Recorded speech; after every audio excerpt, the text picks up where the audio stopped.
Hello दोस्तों, नमस्कार। स्वागत है आप सभी का हमारे वाईटी चैनल पर। दोस्तों, आज हम बात करने वाले हैं 21 सितंबर से बनने वाली बहुत ही महत्वपूर्ण करंट अफेयर्स के, जिनसे आपके परीक्षाओं में सवाल निश्चित हैं। तो दोस्तों, देखना ना भूलिएगा शुरू से लेकर अंत तक इस वीडियो को, ताकि आप इसमें पूछे गए प्रश्नों के उत्तर कमेंट बॉक्स में जरूर दे पाएँ। तो आइए स्टार्ट करते हैं बिना किसी देरी के। चलिए, पहला सवाल आपके पास आ गया है। आईसीसी टी20 विश्व कप 2021 के लिए भारतीय क्रिकेट पुरुष टीम के मेंटर के रूप में किसे नामित किया गया है? वीरेंद्र सहवाग, सौरव गांगुली, राहुल द्रविड़ या फिर एमएस धोनी? तो जल्दी से आंसर करिए। विश्व कप 2021 के लिए भारतीय क्रिकेट टीम के मेंटर के रूप में किसे चुना गया है? तो ये चुना गया है एमएस धोनी को, महेंद्र सिंह धोनी। अब आइए जानकारी ले लेते हैं। महेंद्र सिंह धोनी को आईसीसी टी20 विश्व कप 2021 के लिए भारतीय क्रिकेट पुरुष टीम का मेंटर बनाया गया है। आईसीसी की स्थापना 15 जून 1909 में हुई है। मुख्यालय इसका दुबई में पड़ता है, यूएई। सदस्यता 104 सदस्य राष्ट्र हैं। इसमें चेयरमैन यहाँ के ग्रेग बार्कले हैं, सीईओ यहाँ के मनु साहनी जी हैं। उम्मीद करते हैं आपको डिटेल पसंद आई होगी। चलिए सवाल नंबर 2 की बात कर लेते हैं। तो निम्नलिखित में से किसके संस्थापक सातोशी नाकामोतो की प्रतिमा का अनावरण हंगरी में किया गया है? तो ये सातोशी नाकामोतो किसके संस्थापक हैं, आपसे पूछा गया है। डॉलर, बिटकॉइन, रुपया या फिर दिनार? तो सवाल नंबर 2 की अगर सही जवाब की बात करें तो जवाब हो जाएगा आपका बिटकॉइन। याद रखिए, क्रिप्टो करेंसी बिटकॉइन के संस्थापक सातोशी नाकामोतो की प्रतिमा का अनावरण हंगरी की राजधानी बुडापेस्ट में किया गया है। तो आप ये भी याद रखिए कि हंगरी की राजधानी बुडापेस्ट है। इसका निर्माण बुडापेस्ट में डेन्यूब नदी के पास एक बिजनेस पार्क में किया गया है। निर्माता सातोशी नाकामोतो। पहला संस्करण इसका 1/9 यानी कि 2009 में इसको लाया गया और नया संस्करण इसका नवंबर 2017 में पेश किया गया है। आपको बता दें कि सर जी, ये डेन्यूब नदी ऐसी नदी है जो कि 5 राजधानियों से पास होती है। चलिए आगे बढ़ते हैं। सवाल नंबर 3 बहुत ही महत्वपूर्ण सवाल है आपके लिए। अमरिंदर सिंह के इस्तीफे के बाद पंजाब के नए मुख्यमंत्री के रूप में किसे नियुक्त किया गया है? तो सुखजिंदर सिंह रंधावा, चरणजीत सिंह चन्नी, सुनील जाखड़ या नवजोत सिंह सिद्धू? तो अमरिंदर सिंह के इस्तीफे के बाद पंजाब के नए मुख्यमंत्री के रूप में हमने किसका चुनाव किया है? सही जवाब की बात करें तो ऑप्शन नंबर बी यहां पर आपका सही हो जाएगा। आइए पंजाब के बारे में जानकारी ले लेते हैं। तो कांग्रेस पार्टी के चरणजीत सिंह चन्नी जी हैं, जिनको पंजाब का नया सीएम नियुक्त किया गया है। पंजाब की स्थापना 1 नवंबर 1966 में हुई थी। पंजाब की राजधानी चंडीगढ़ है। गवर्नर बनवारी लाल पुरोहित जी हैं। पंजाब के मुख्य न्यायाधीश रविशंकर झा हैं। पंजाब का पड़ोसी देश पाकिस्तान है। पंजाब के पड़ोसी राज्य राजस्थान, हरियाणा और हिमाचल प्रदेश हैं। पंजाब की लोकसभा सीटें 13 हैं, राज्यसभा सीटें 7 हैं और विधानसभा सीटें 117 हैं। पंजाब के राजकीय पशु ब्लैक बक की बात करते हैं, पक्षी बाज की बात करते हैं और वृक्ष शीशम की करते हैं। चलिए, उम्मीद करते हैं आपको हमारी वीडियो पसंद आ रही होगी। अगर पसंद आ रही है तो खूब सारा शेयर जरूर करिएगा। सवाल नंबर 4 की बात करते हैं जी। बहुत महत्वपूर्ण सवाल है आपका। सिरारा खोंग मिर्च और तमेंगलोंग ऑरेंज, ध्यान रखिएगा, इंपॉर्टेंट है ये, किस राज्य के भौगोलिक सूचकांक अर्थात जीआई टैग के नए उत्पाद बनाए गए हैं? तो सिरारा खोंग मिर्च और तमेंगलोंग ऑरेंज या किस राज्य के जीआई टैग प्राप्त किए हैं? लद्दाख, अंडमान निकोबार, मणिपुर या फिर आंध्र प्रदेश? तो 4 नंबर के सही जवाब की अगर हम बात करें तो जवाब हो जाएगा ऑप्शन नंबर सी, यानी कि मणिपुर। अब आइए जानकारी ले लेते हैं। तो मणिपुर के 2 प्रसिद्ध उत्पाद हाथी मिर्च, जिसे आमतौर पर सिरारा खोंग मिर्च और तमेंगलोंग ऑरेंज के नाम से जाना जाता है, को भौगोलिक सूचकांक जीआई टैग प्राप्त हुआ है। मणिपुर की बात करें तो मणिपुर के सीएम हैं बीरेन सिंह, जिन्हें एन बीरेन सिंह भी कहा जाता है। गवर्नर यहाँ के हैं एल गणेशन। अगर हम बात करें तो लोकटक लेक यहाँ की सबसे महत्वपूर्ण होती है और केवलामजाओ, जिसे हम तैरता हुआ नेशनल पार्क कहते हैं, वो इसी झील पर बना हुआ है। सभी को कमेंट बॉक्स में इस प्रश्न का जवाब जरूर देना है कि मणिपुर की राजधानी क्या होती है। चलिए अब सवाल नंबर 5 की बात कर लेते हैं। तो भारत के किस राज्य की विपक्ष रहित सरकार का नाम यूनाइटेड डेमोक्रेटिक अलायंस रखा गया है? ये बहुत ही महत्वपूर्ण सवाल है आज का, इसे जरूर याद रखिएगा। भारत के किस राज्य की विपक्ष रहित सरकार का नाम यूनाइटेड डेमोक्रेटिक अलायंस रखा गया है? बिहार, सिक्किम, केरल या नागालैंड? तो अगर सही जवाब की हम लोग बात करेंगे तो सही जवाब हो जाएगा आपका नागालैंड, यानी कि ऑप्शन नंबर डी। अब यहां पर बात हुई है नागालैंड की। तो दोस्तों, हाल ही में भारत के पूर्वोत्तर राज्य में निर्विरोध सरकार को यूनाइटेड डेमोक्रेटिक अलायंस के नाम से नियुक्त किया गया है, याद रखिएगा। इस तरह नागालैंड में सरकार निर्विरोध काम करेगी। अभी तक राज्य में सत्ता पक्ष और विपक्ष के सभी दलों ने मिलकर सरकार का नेतृत्व करने का ऐलान किया है। नागालैंड की हम बात करें तो नागालैंड के जो सीएम है वो है नेफ्यू रियो, याद रखिएगा। गवर्नर यहाँ के जगदीश मुखी जी हैं। शिलोई लेक और मेलोरी ये यहाँ के फेमस स्थान हैं। कोहिमा वार सेमेट्री, तोखू एमंग फेस्टिवल यहाँ का है और नहखेलम फेस्टिवल भी बहुत इंपॉर्टेंट है। इसके अलावा हॉर्नबिल फेस्टिवल भी बहुत इंपॉर्टेंट है। आप सभी को बताना है कि नागालैंड की राजधानी और यहाँ की राजकीय भाषा क्या है। कमेंट बॉक्स में इस प्रश्न का उत्तर जरूर दीजिएगा। ऑप्शन नंबर 6 की बात कर लेते हैं। रक्षा मंत्री ने हाल ही में गुरु तेग बहादुर की 400वीं जयंती के उपलक्ष्य में shining Sikh youth of India नामक एक पुस्तक का विमोचन किया है। पुस्तक के लेखक कौन है? ध्यान रखिएगा, गुरु तेग बहादुर जी की 400वीं जयंती के उपलक्ष्य में shining Sikh youth of India नामक पुस्तक का विमोचन हुआ है। इसके लेखक कौन है? विशाल गोयल, सतनाम सिंह संधू, अमृतपाल कौर या प्रभुलीन सिंह? तो सही जवाब की अगर हम बात करें, जवाब हो जाएगा आपका ऑप्शन नंबर डी, यानी कि प्रभुलीन सिंह।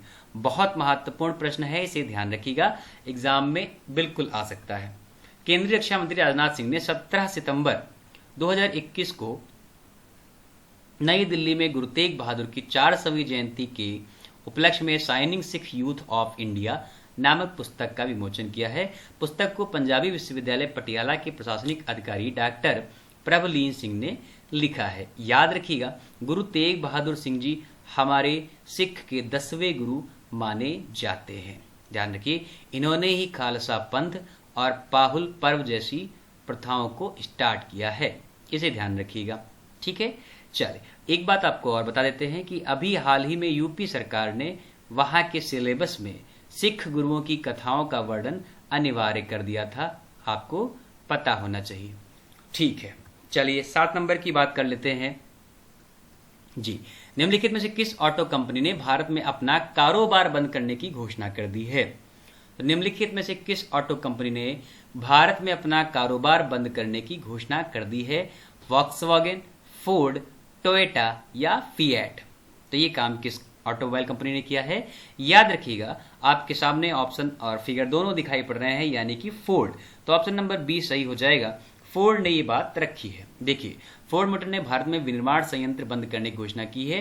फोर्ड की भारत में 2 एकीकृत विनिर्माण सुविधाएं हैं, एक चेन्नई में है और तमिलनाडु में है, याद रखिएगा, और दूसरी साड़न गुजरात में है। क्लियर है भाई? फोर्ड के संस्थापक हैं हेनरी फोर्ड। 16 जून 1903 में इसकी स्थापना हुई थी। डेट्रॉयट, मिशिगन, संयुक्त राज्य अमेरिका आदि राज्यों में, माफ कीजिए, आदि देशों में इसे देखने को मिलता है। सीईओ इसके हैं जिम फार्ले।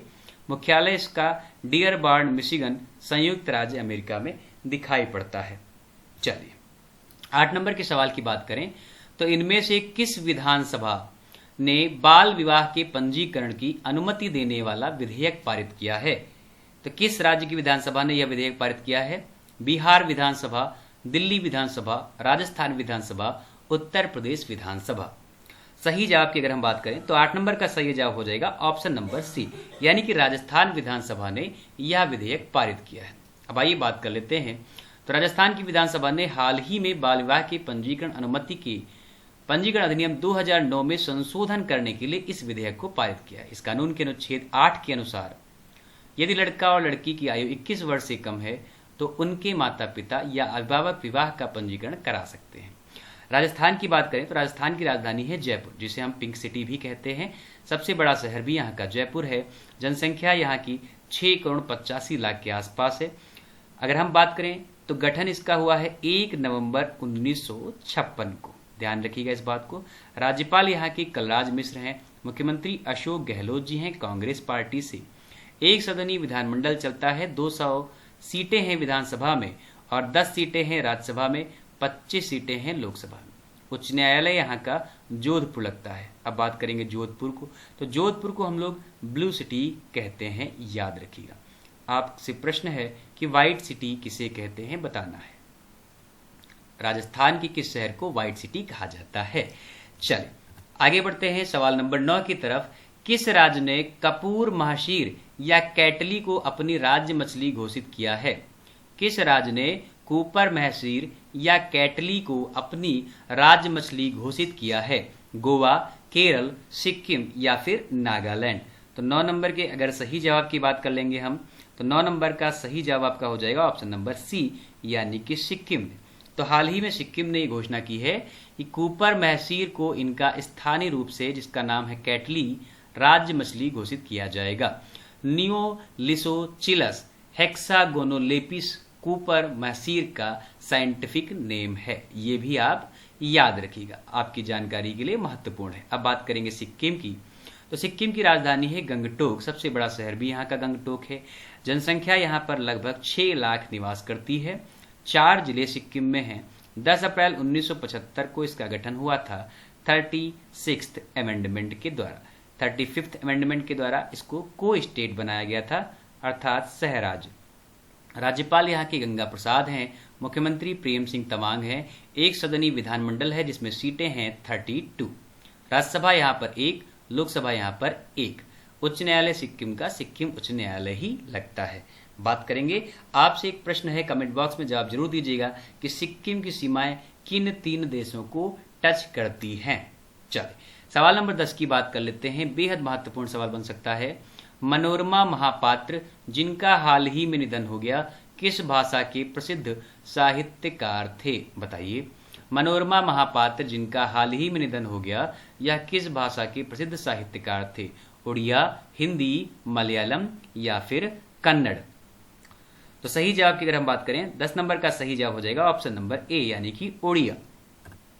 प्रख्यात उड़िया साहित्यकार, सामाजिक कार्यकर्ता और पत्रकार मनोरमा महापात्र का 87 वर्ष की आयु में निधन हो गया, ये ध्यान रखिएगा। चलिए 11 नंबर की बात कर लेते हैं। तो LIC द्वारा अपने विकास अधिकारियों के लिए लॉन्च किए गए मोबाइल ऐप का नाम क्या है?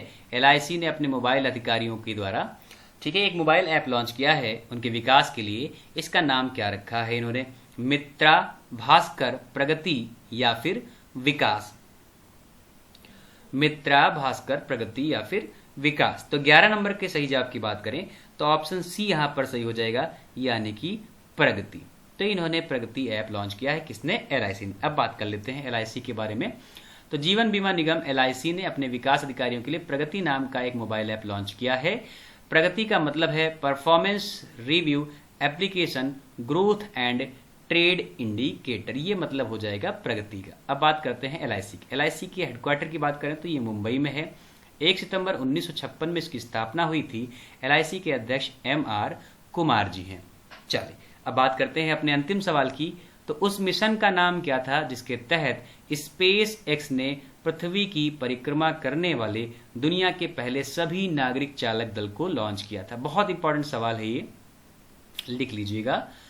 उस मिशन का नाम क्या था जिसके तहत SpaceX ने पृथ्वी की परिक्रमा करने वाले दुनिया के पहले सभी नागरिक चालक दल को लॉन्च किया था? ड्रैगन CRS-4, प्रेरणा 4, ट्रांसपोर्टर 4 या क्रू 4? तो अगर सही जवाब की बात करें तो 12 नंबर का यहाँ पर ऑप्शन बी सही हो जाएगा, यानी कि प्रेरणा 4। अब बात कर लेते हैं SpaceX की। तो SpaceX के संस्थापक और CEO हैं एलोन मस्क। इसे नासा की प्राइवेट एजेंसी भी कहा जाता है। इसकी स्थापना 2002 में हुई थी और SpaceX का मुख्यालय कैलिफोर्निया, संयुक्त राज्य अमेरिका में पड़ता है। तो दोस्तों आज के हमारे करंट अफेयर्स में इतने ही सवाल थे जो कि आपके बहुत ही ज़्यादा महत्वपूर्ण हैं। हम मुलाकात करेंगे नई वीडियो में नए ऊर्जा के साथ, नए दिन की करंट अफेयर्स में। अगर आपको कुछ और कंटेंट चाहिए या इसमें हमारे कोई त्रुटि है तो कमेंट बॉक्स में अपनी राय जरूर दीजिए। जय हिंद, जय भारत।